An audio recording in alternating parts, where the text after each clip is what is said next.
Ang maligayang midweek sa ating lahat, no? At batiin natin muna bago tayo magpasimula ang ating Pastor Danny at yung ating kapatid na taga Sukat Muntinlupa, yung ating ministry partner na si Sister Jacqueline Lumpay. Ayan.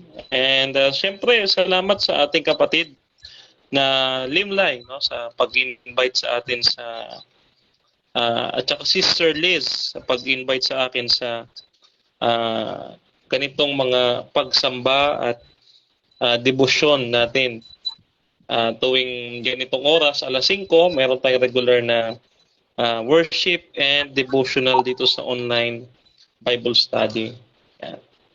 So meron din tayo tuwing alas 4 ng umaga kung kaya nyo magising. Ako kasi hindi ko kaya magising yan dahil alam niyo naman call center tayo, no? So, medyo mahaba po yung aking babasahing talata ng verses and then we will pray for short bago tayo magsimula, no? Ang ating pag-aaralan po ay matatagpuan sa Matthew chapter 22 rather, verses 1 to 14.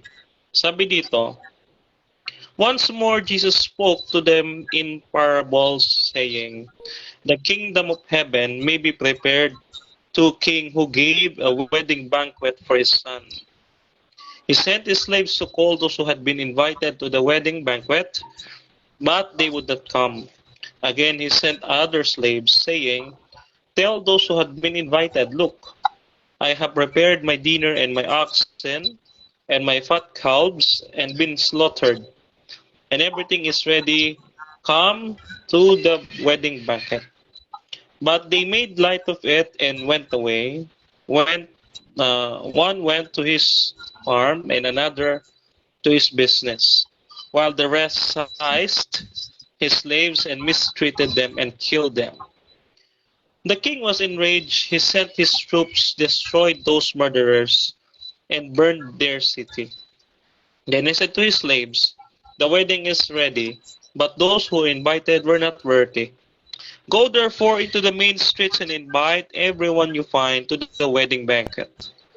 Those slaves went out into the streets and gathered all whom they found, both good and bad.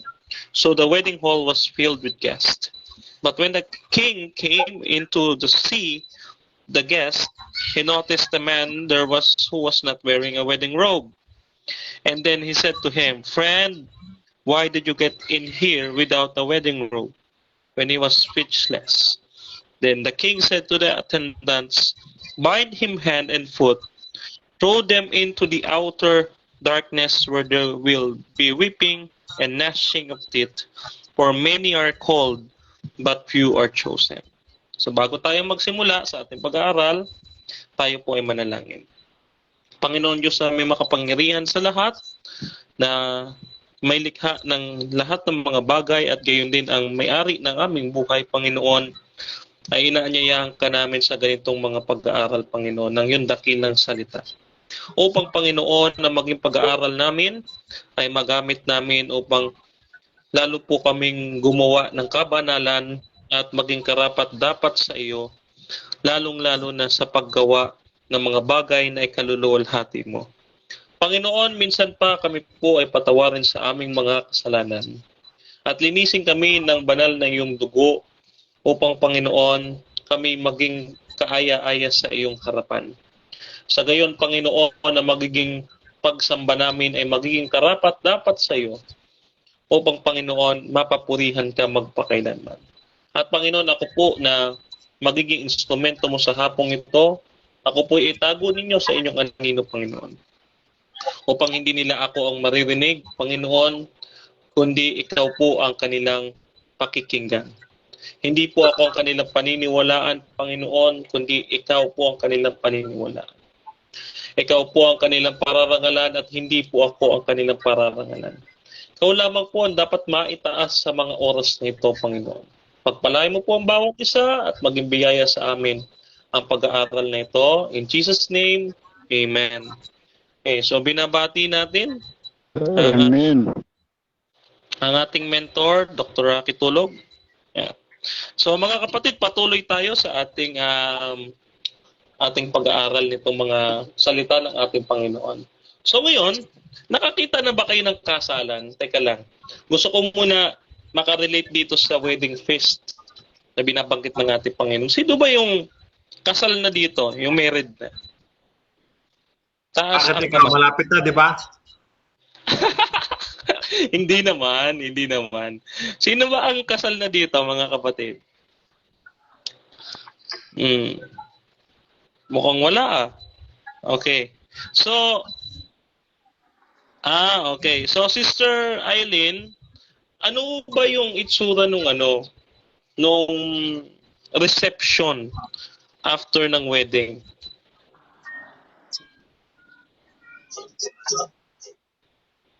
Di ba yung reception, minsan, kadalasan yan yung minsan na kadalasan pa, no? Kadalasan yan, mga kapatid, mayroon diyang mga nagsiserve na mga pagkain, mga bisita sa handaan, no? Piyesta yan eh. Kapag may kasalan, nandyan yung ninong, nandyan yung ninang, dyan sila magpaplastikan, ganyan. De joke lang. Pero mga kapatid, so ito yung wedding feast, no? At ang sabi dito, ang kaharian ng Diyos ay itinulad sa wedding feast. Bakit kaya? No? So ang ating Panginoon ay nagsasalita siya ng talinghaga. Okay, gusto ko munang ipaunawa sa atin, mga kapatid, kung bakit nagsasalita ang ating Panginoon sa talinghaga. Kasi minsan, nagtanong sa kanya yung mga alagad. Sabi ng mga alagad, Panginoon, bakit ka po tuwing nagsasalita ka sa amin ay parating parabola? Sabi nila, di ba? Matthew chapter 13 verse 10. Then the disciples came and asked him, why do you speak to them in parables? He answered, to you it has been given to know the secrets of the kingdom of heaven, but to them it has not been given. For those who have, more than will be given. And they will have an abundance from those who have nothing, even what they have been will be taken away. Kaya nga po mga kapatid, sabi dito sa pinakadulo, verse 13, the reason I speak to them in parables is that seeing they do not perceive, and hearing they do not listen, nor do they understand. So, ipinapangaral ng ating Pangsokristong parabola para maipakita sa atin, mga kapatid, na yung kanyang pangangaral, bagaman hindi maiintindihan ng tao, kasi kung ibibigay niya kaagad, yung meaning, hindi rin naman siya paniniwalaan. Diba? Marami dyan, nangangaral sa palengke, sa parke, sa mall, marami dyan nangangaral. Pero naiintindihan ba sila at pinapansin? Hindi. Kaya ang ating Panginoon, gumawa siya ng ibang style. Yan, gumawa siya ng ibang estilo niya na hindi siya naiintindihan. Pero lumalapit sa kanya yung maraming tao. Diba? Napansin natin, di ba? Dumadami ang kanyang mga alagad habang siya nagsasalita ng parabola. Ngayon, ano kaya yung ibig sabihin ng parabola? Kasi sabi ng Panginoon, nagsasalita ako ng parabola sa kanila dahil hindi nila naiintindihan. Pero para sa inyo, sinasabi ko ito dahil nakakaunawa kayo. Okay. So, dapat consistent ito sa sinabi ng ating Panginoon na maunawaan natin. Ano yung tinatawag nating wedding banquet or wedding feast? Okay. Ang sabi diyan sa verse 1, mga kapatid, the king prepared a wedding banquet for his son. Okay, so ang tinutukoy na hari dito ay ang ating Panginoon kasi nga ito ay itinutulad sa kaharian ng langit. So who is the king? It is God. And what is the banquet for? Para sa kanyang anak na ating Panginoong Hesukristo. Ngayon, ang sabi dito, He sent servants to invite the guest. Right? So naghanda ang hari ng banquet. At itong banquet na ito, mga kapatid, maya-maya malalaman ninyo ano yung ibig sabihin ng wedding banquet. Kasi hindi ito literal na kainan. Yung may reception, no, na may cake, may bouquet of flowers diyan sa paligid. Hindi yan ganun. Okay? So, titignan natin ano yung context ng sinasabi ng ating Panginoon, no? So, nagpadala siya ng mga guest. Sino tong mga servants na ito na nag-i-invite ng guest? Ito po yung mga Old Testament prophets. So, who were the first group of invited guests? Yung mga Jews, mga Hudyo. Kaya nga po sabi ni Apostol Pablo, dito po sa mga taga-Roma. Okay. Ito po yung mga imbitado, mga kapatid. Babasahin po natin. Ang sabi ng Apostol Pablo, pakinggan natin ha. So, ito yung mga imbitado, kasama po kayo dito. Ayan. So, katulad po nito, okay, Romans chapter 3 verse 2, sabi niyan, much in every way, for in the first place, the Jews were entrusted with the oracles of God. So sila yung una. Okay. So sila yung pinagbigyan ng lahat, no? Ng salvation, ng pangako ng Diyos, at yung mga himala na ginawa ng Panginoon, lalo na sa panahon ni Propeta Moses. Okay. So, makikita natin ang Diyos nangangako. Panahon siya nangangako at hindi siya nabibigo, tapat ang kanyang pangako. Pero kapag ang tao nangangako, sabi ko nga kay Sister Jacqueline sa aming pag-uusap, promises are meant to be broken kapag tao ang nangako. Pero kapag ka Diyos, tapat yan kung mangako. Okay? So, nung ang Diyos ay mangako sa mga Israelita at in-invite sila dahil sa pag-ibig ng Diyos sa kanila, ano ang ginawa ng mga Jews? Sabi dito, the invited guests, they refused to come. So, they refused. Inayawan nila. Kaya ano ang ginawa ng Panginoon? Ginawa ng Panginoon, ang sabi ng Panginoon Kristo, ang kaharian, di ba, ang ating pinag-uusapan is kingdom. Kingdom of heaven. So, ang sinabi ng Panginoon, ililipat o aalisin sa kanila ang kaharian ng Diyos at ililipat sa nagkakabungang bansa. Okay. So, naalala ko, sisegue lang ako mga kapatid, naalala ko yung turo ni Mentor patungkol sa Israel in Prophecy. Yan po yung kanyang itatapik sa Mindanao kapag nagkasama kaming dalawa, no? Kaya ayan, sabi dito, Matthew chapter 21 verses 43, therefore I tell you, the kingdom of God will be taken away from you, sa Jews, and given to a people that produces the fruits of the kingdom. Okay, so ito po yung ito pong kingdom na ito, mababasa nyo po sa Hebrews chapter 12, na ito yung kingdom of God na pababa, nasa langit. Yan po yung nasa Daniel chapter 2 na yung everlasting kingdom. Okay? Medyo malalim po, pero alam natin na Panginoon naman ang nagpapaunawa sa atin. No? Liliwanag din ito mamaya. And then, inisa-isa pa natin, ano ba sabi dito? So, who were the next group of servants? So, after ng mga Jews, sino naman po ang sunod na tinawag ng Panginoon? Yan. Sino naman po ang sumunod na tinawag ng Panginoon? Ang sunod po na tinawag ng Panginoon ay mga Greeks. Yan. Kasama na po dyan yung mga Romans, yung mga Romano. So, una po mga naging Kristiyano, ang mga Hudyo, sumunod ang mga Romano. Yan. So, yung mga Gentiles. Kaya sabi dito sa 1 Corinthians chapter 1 verse 24, but to those who are called, both Jews and Greeks, Christ the power of God and the wisdom of God. So parehong tinawag, no, Jews and Greeks. Okay. So ito po, sila po yung in-invite sa banquet, no? Ano ho yung ginawa ng mga Greeks? Okay. Ang ginawa ho ng mga ito, okay, ayon po sa talata, no? Ayan, doon ang padala. Nga pala, bago tayo mapunta doon sa ginawa nila, ang nag-invite dito ay yung mga New Testament apostles. Okay? So, yan po yung kanilang ginawa. Okay?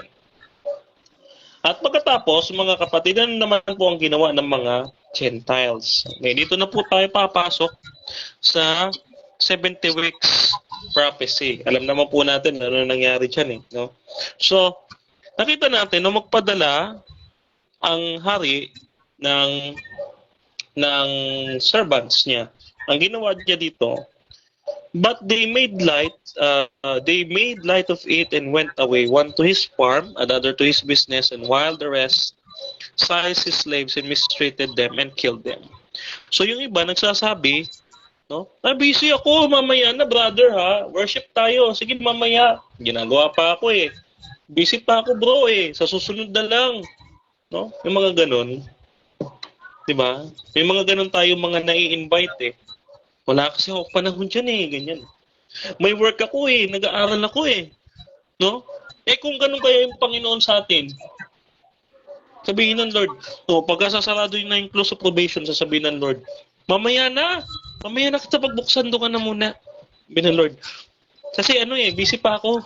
Sige, mamaya na. Tapos isasara niya na yung pinto. Wala na. Diba? Gusto niyo ba yun? Ganun. Hindi natin gusto yun. So, ngayon, ang ginawa ng iba, pinatay nila yung mga pinadalang servants ng Diyos. Ito yung nangyari sa mga apostles, mga kapatid. Inabol sila, may pinugutan si Paul, ipinako ng patiwarik si Peter, no, at marami pang iba katulad ni James. Tinulak siya ng tinulak sa building hanggang sa hindi siya mapatay, pinugutan na lang. Ano po ang nangyari? No? May mga instances na ganon sa Bible, and some are persecuted, nilalagay ho dun sa lion's den. So pinalala pa sila sa leon. So nagalit yung hari. Okay. So nagalit yung hari sa kanila.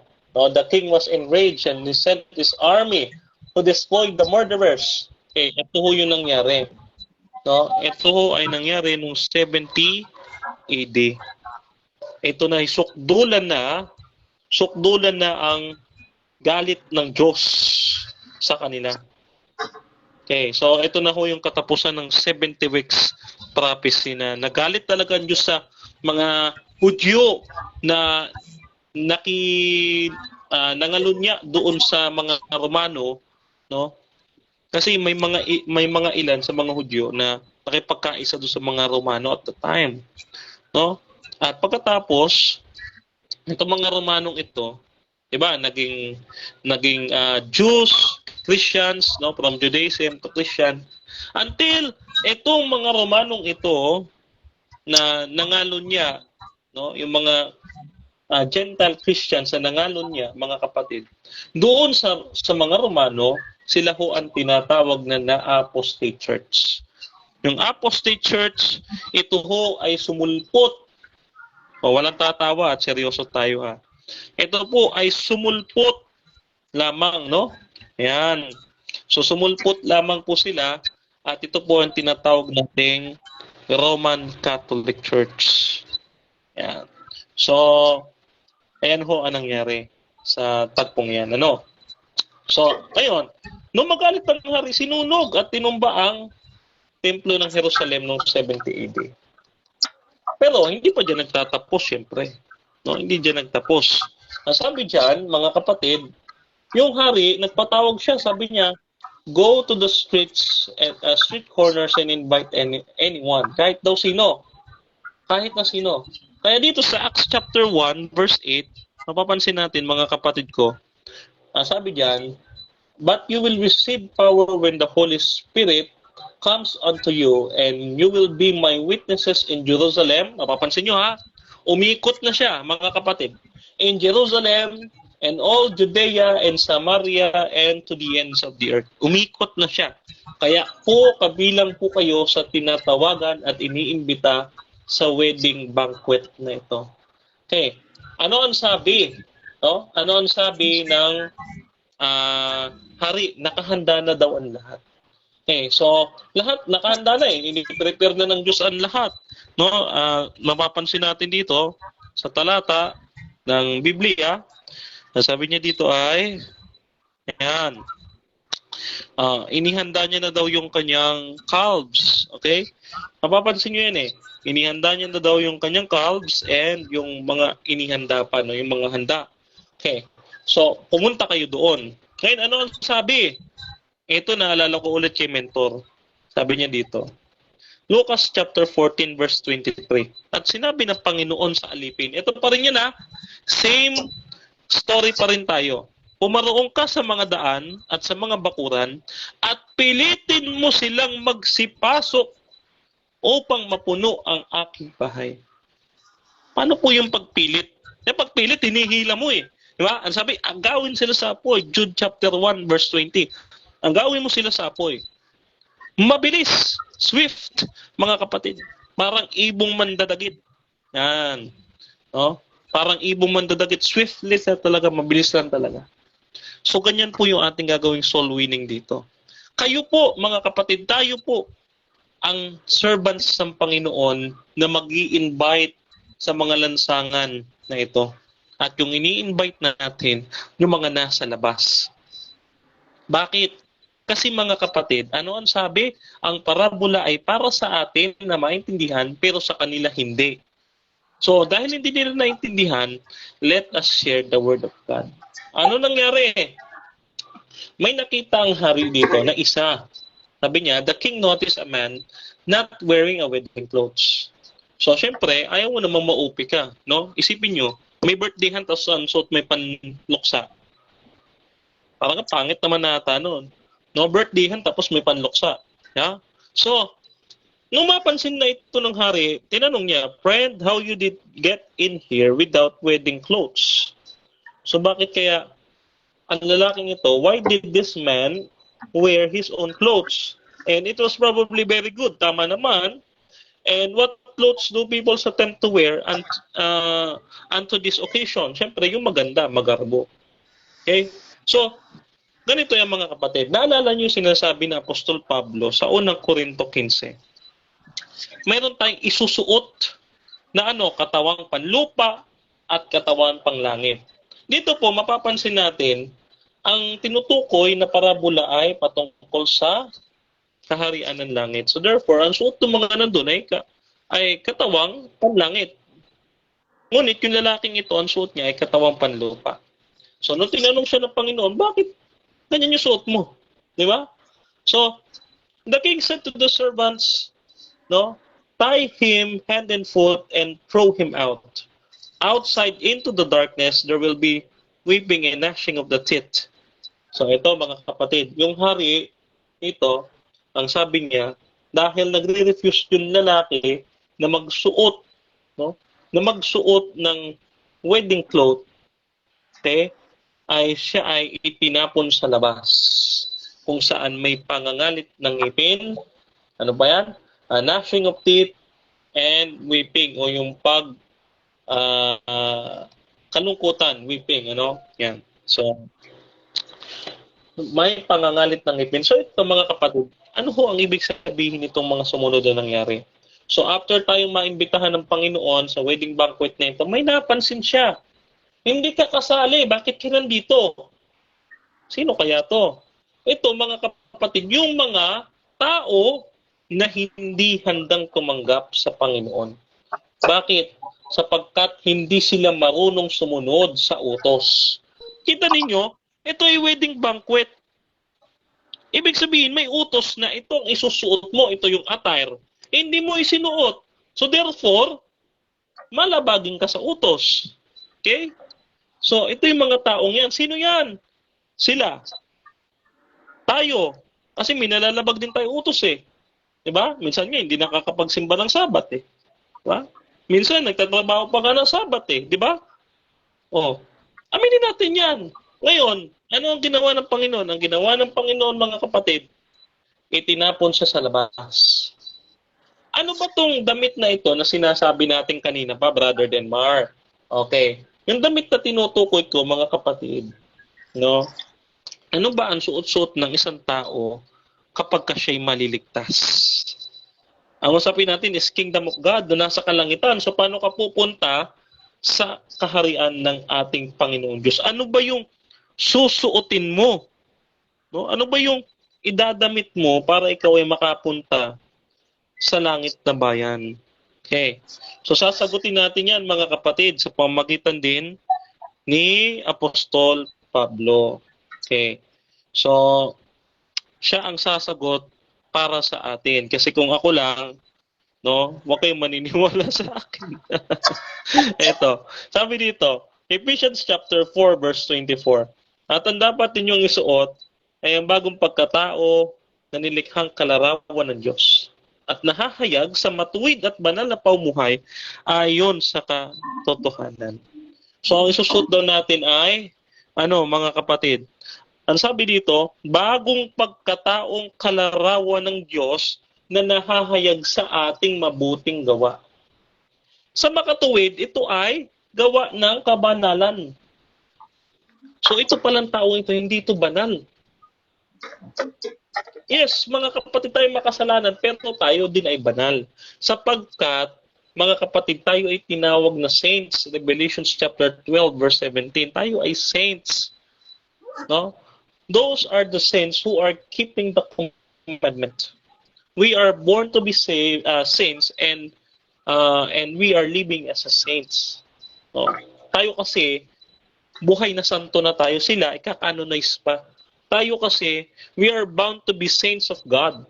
However, na-stuck lang tayo dito sa fallen nature. Na-stuck lang tayo. So, ano kailangan natin gawin? Gawaing pakabanal. So, hindi ho papasok sa langit ang malabagin sa utos. Kapag ka hindi mo suot-suot itong mabuting gawa, mga kapatid, ano mangyayari?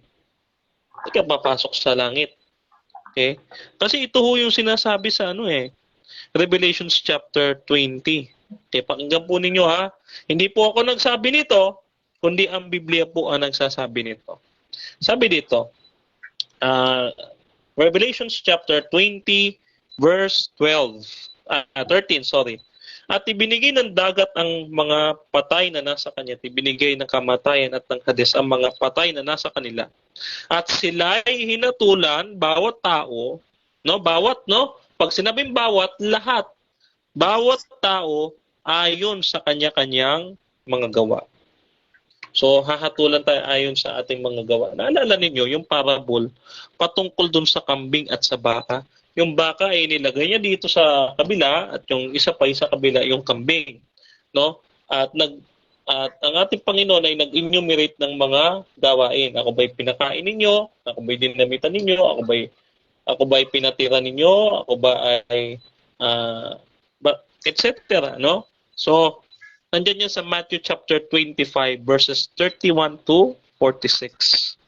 So ayan, yung mga good works. Kaya sabi ng ating Panginoon, sa lalaki, tandaan ninyo, ito sinabi ng ating Panginoon, sabi niya, Guro, paano ho ba ako magkakaroon ng buhay na walang hanggan? Ang sabi ng Panginoon, sundin mo ang mga utos. Alin-alin mga utos? Huwag kang papatay, huwag kang magnanakaw, huwag kang mangangalonya, etc. Yung 10 utos, ito ay kailangan nating gawin. Kaya kapag ikaw ay lumabag sa isa, labag na sa lahat. James chapter 4 verse 10. Ibig sabihin, kung ikaw may trabaho sa Sabat, labag mo na lahat yan. Kung ikaw ay lumiliban sa pagsamba, labag mo na lahat yan. Kung ikaw ay nangangalunyat, nagnanakaw, labag mo na lahat yan. So isang pagkakamali lamang, mga kapatid, yung ating buong kaligtasan mawawala sapagkat ang buong katungkulan ng tao, Ecclesiastes 12:13, ay ang sumunod sa utos. Yun ang purpose kung bakit tayo nandito, at kung hindi natin magagawa yun, hindi na dapat tayo iiral pa. Kasi kung iisipin lang natin, hindi tayo karapat-dapat sa paningin ng Panginoon. Mas mabuti pa maglaho tayo kaysa tayo ay hindi sumunod sa Diyos na lumikha sa atin. No? Yan. Kasi hindi tayo worthy. Nakakatakot, mga kapatid, kapag ito ay ginawa natin. Okay? So, ano ang nangyari, mga kapatid? Ang nangyari, so the king's provision was refused by the man because of his personal possession of his faith. Sabi ko nga sa inyo. And it is good enough, no, for the occasion. However, mga kapatid, mayroong binabanggit dyan. Conclusion, no? Many are invited but few are chosen. Maraming inimbitahan. Nakita ninyo, Jews and Gentiles and tayo. Maraming inimbitahan pero kakaunti ang pinili. Parang ganito yan. Sa dami-dami ng mundo, sa dami-dami ng tao, mga kapatid, bakit pa itong lalaking ito, kilala ko? Manloloko naman pala. Bakit sa 3 bilyon tao sa mundo, ito pa yung nakilala ko? Kasalanan mo? Hindi. Hindi mo kasalanan yan. Nagkamali lang. Maling tao, maling panahon. No? Kaya nga marami diyan, maraming inibitahan, no? Pero kakaunti ang pinili. No? Yung pipiliin diyan, yung tamang tao syempre. Oh. So marami kang inibitahan sa buhay mo na maging bahagi ng buhay mo. Pero iilan lang ang karapat-dapat na maging kasama mo at magiging circle of friends mo. Hindi lahat pagkakatiwalaan mo. No? Hindi lahat pagbibigyan mo. No? Mayroon lang iilan, those who are worthy na maging kabahagi ng buhay mo. Halimbawa, kasi ang pinag-uusapan natin is wedding banquet. Kapag ikaw ay kakasal, ano ba yung gusto mong maging kapartner? Ano ba yung gusto mong maging kapartner? So, ito ang ibinigay ng Panginoon na pamantayan sa atin. Okay? Ito sabi ng Panginoon, no? So, babasahin natin mula sa aklat, no? Hindi ko aklat, ha? Okay. Sabi dito, 1 Samuel chapter 16 verse 7. Okay. Basahin natin. Sabi dito, ngunit sinabi sa kanya ng Diyos, huwag mong titignan ng kanyang taas. Nako, delikado yung matangkad, ha? Ilag-ilag, no? Huwag mong titignan ng kanyang taas at kakisigan. Aba, may kakilala ko ganyan. Matangkad at saka makisig, ha? So, sapagkat hindi siya ang pinili ko. So ibig sabihin, yung nakilala mo noon, hindi siya. May pinili ang Diyos para sa iyo, hindi siya. Sino ang pipili ulit? Ang Diyos, hindi ikaw. Next natin. Ano pa sabi? Sabi dito, ang Diyos ay hindi tumitingin ng katulad ng pagtingin ng tao. Okay, so ano ang pamantayan ng Diyos? Hindi yung, ano ba yung gusto ko? Itong kapatid natin, ang ganda. No? Para siyang prinsesa sa aking mga mata. So baka mamaya tumula na ako, wag ko na yung tuloy. Okay, so sabi diyan, ang Diyos ay hindi tumitingin ng katulad ng pagtingin ng tao. Panlabas na anyo ang tinitignan ng tao, ngunit sa puso tumitingin ang Diyos. Ang Diyos kasi, tumitingin siya sa kung papaano dapat magiging karapat-dapat. Yung malinis dapat ang ating maging pipiliin na sa buhay. Paano malinis? Yung inaaral natin yung kabanalan, di ba? Ayun yung ating pinag-aaralan kanina pa, yung kabanalan, yun ang ating dapat na piliin. Okay? So yung tao na banal na makakasama mo sa paglilingkod sa Panginoon, hindi yung makakasama mo sa paglilingkod sa Panginoon pero niloloko ka rin din naman, ayun ay paglabag na rin doon sa sinasabi mong Panginoon. Isipin mo, ang iniisip niya, sinusunod niya ang Diyos, ay pagkatapos sinuloko niya yung kapwa niya, ano yun? Yun ay paglabag sa pag-ibig sa kapwa. Bakit niloloko mo yung kapwa mo? Kaya, ang pipiliin natin, yung makakasama mo sa gawain ng Panginoon, wholeheartedly, na may kabanalan, tumutupad. Ano ang sabi? No? Balikan natin yung Epeso. Ano daw yung dapat suot-suot ng ating kapartner? Balikan natin yung Epeso.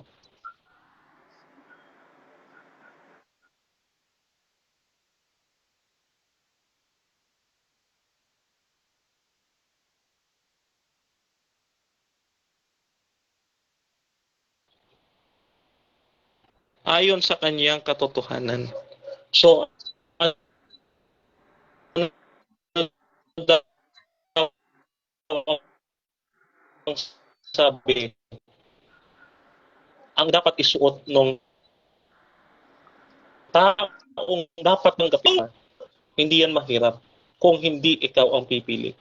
Madali yan sa Diyos, iluhod mo ang tuhod mo, sabihin mo yan sa Diyos. Kasi pag ikaw ang pumili, mahirap talaga, 3 bilyon yan. Tapos kapag ka pumili ka, sabi mo, Lord, bakit ito pinadala mo? Niloko naman ako. Diba? Kasalanan mo. Ikaw yung pumili, may plano ang Diyos para sa'yo, ito pinili mo. So, sino dapat na ngayon na masunod?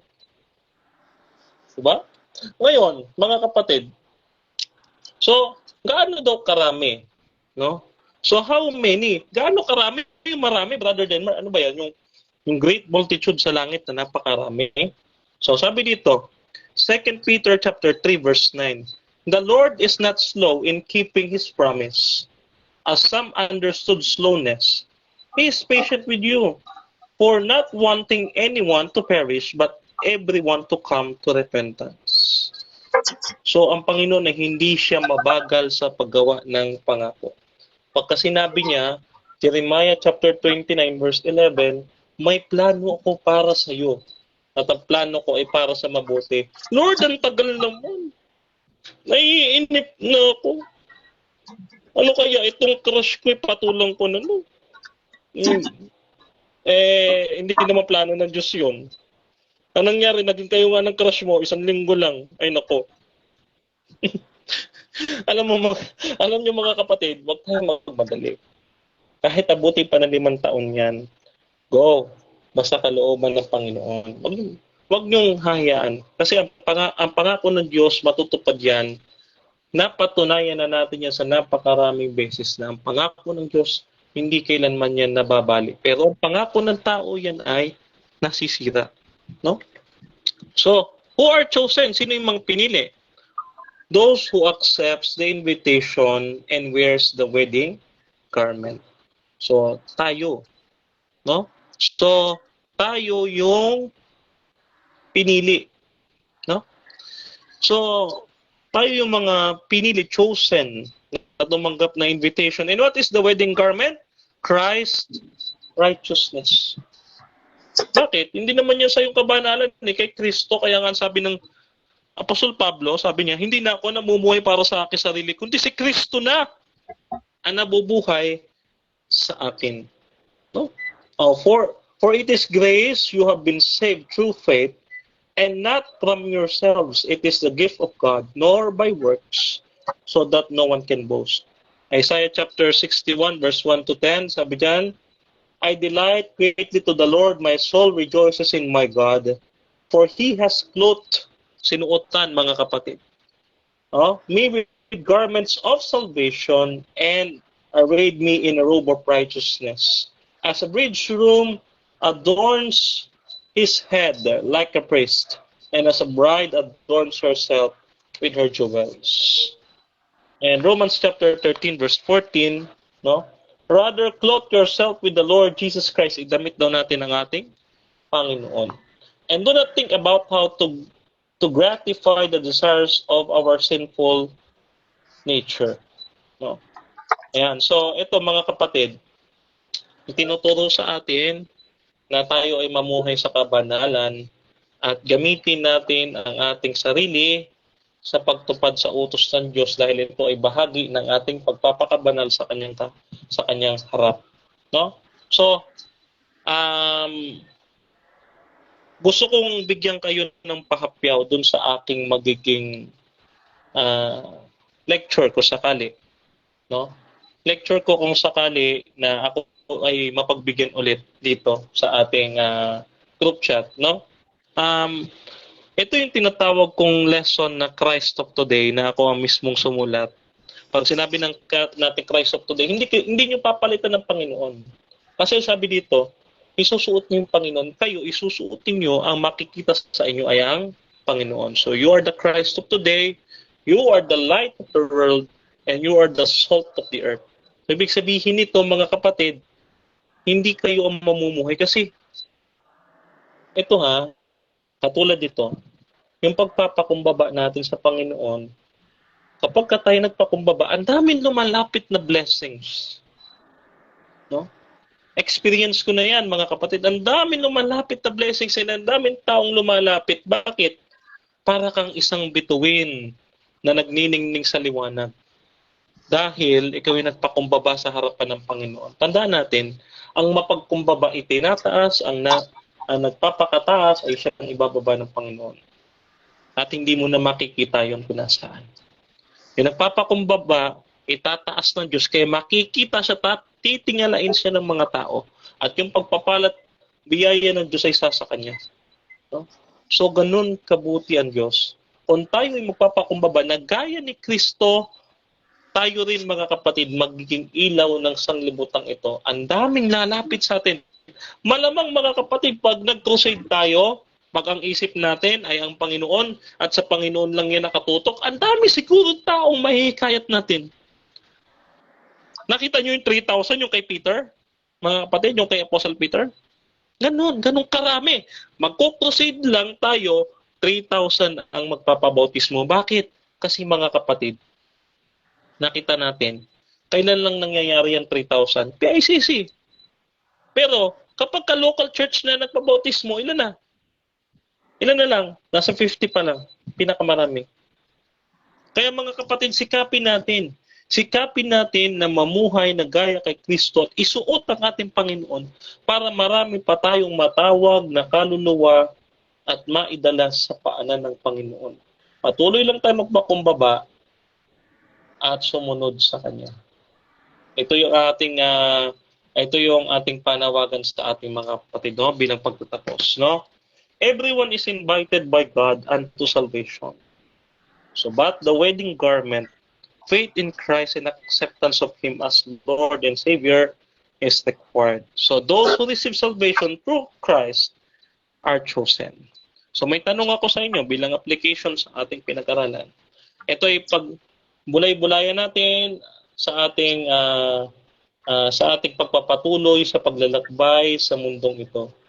Tayo ba, mga kapatid, handa na ba tayong pumunta sa wedding banquet ng Panginoon kung saan tayo inaanyayahan?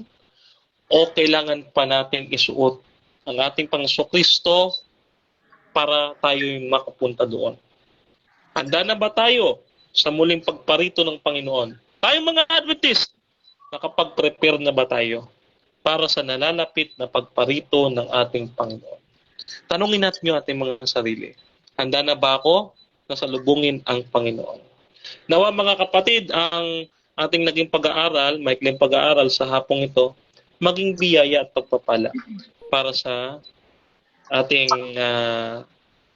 para sa bawat isa sa atin at sa makakapakinig pa nito kapag ka-share nyo din naman sa iba. Okay? So pagpalain kayo ng Panginoon at isang maligayang midweek po sa ating lahat. Amen.